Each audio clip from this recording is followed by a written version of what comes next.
मूले वटस्य मुनिपुङ्गवसेव्यमानं मुद्राविशेषमुकुलीकृतपाणिपद्मम् मन्दस्मितं मधुरवेशमुदारमाध्यं तेजस्ततस्तु हृदये तरुणेन्दुशान्तं शारदचन्द्रकान्तिधवलं चन्द्राभिरामाननं चन्द्रार्कोपमकान्तिकुण्डलधरं चन्द्रावधातां सुखं वीणां पुस्तकमक्षसूत्रवलयं व्याख्यानमुद्रां करैः बिभ्राणं कलये हृदा मम सदा शास्तारमिष्टार्थदं कर्पूरगात्रमरविन्ददलायदाक्षं कर्पूरशीतलहृदं करुणाविलासं चन्द्रार्धशेखरमनन्तगुणाभिरामम् इन्द्रादिसेव्यपदपङ्कजमीशमीडे द्युत्रोदस्वर्णमयासनस्थं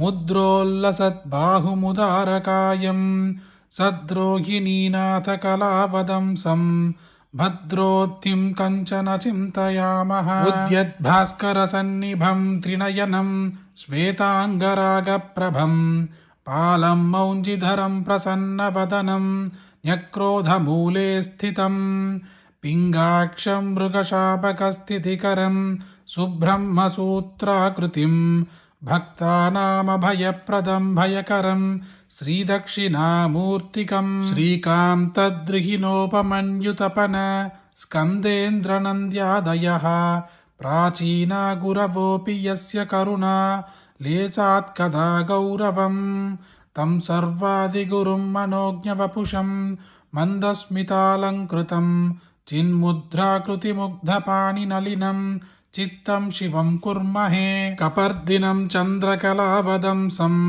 त्रिनेत्रमिन्दुप्रतिमाक्षिताज्वलं चतुर्भुजं ज्ञानदमक्षसूत्र पुस्ताग्निहस्तं हृदि भावयेत् शिवं वामोरूपरि संस्थितां गिरिसुधा अन्योन्यमालिङ्गितां श्यामामुत्पलधारिणीं शशिनिभां चालोकयत्वं शिवम् आश्लिष्टेन करेण पुस्तकमथो कुम्भं सुधाभूरितं मुद्रां ज्ञानमयीं दधानमवरैर्मुक्ताक्षमालं भजे वटधरुनिकटनिवासं पटुधरविज्ञानमुद्रितकराब्जं कञ्चनदेशिकमाद्यं कैवल्यानन्दकन्दलं वन्दे इति श्रीदक्षिणामूर्ति नवरत्नमाला स्तोत्रम संपूर्णम। धन योग शुरू करने वाला इस दक्षिणामूर्ति स्तोत्र को सिर्फ आप ही सुने क्या इतना काफी है?